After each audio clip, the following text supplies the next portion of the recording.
आप देखें peoples party और जो है नून लीग जो है, इन्होंने पीपल्स पार्टी की सूरत में तो आप समझ लें कि तकरीबन कोई अब क्या 55-60 साल हो गए हैं, 30 और 55 साल के, उस 55 साल में जाके उनके यहाँ ये इस्टेब्लिश हुआ है। और राशिद जरदारी साहब को भी 2008 से ले लें तो वो 17 साल हो गए।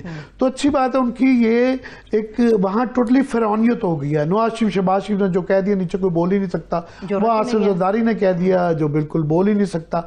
पीपल्स, मैं समझता हूँ पीटीआई की या किसी भी सियासी पार्टी के अंदर अंदरूनी अगर बहसें होती हैं, ये एक दूसरे से लड़ाई वड़ाई होती है, तो ये एक बड़ी अच्छी बात है। पीटीआई के अंदर एक खौफनाक और बहुत बड़ी जो तब्दीली है, ये जिसको मैं मुस्बत तब्दीली समझता हूँ, कुछ उसकी खराबियाँ भी हैं, वो उसका वोटर है।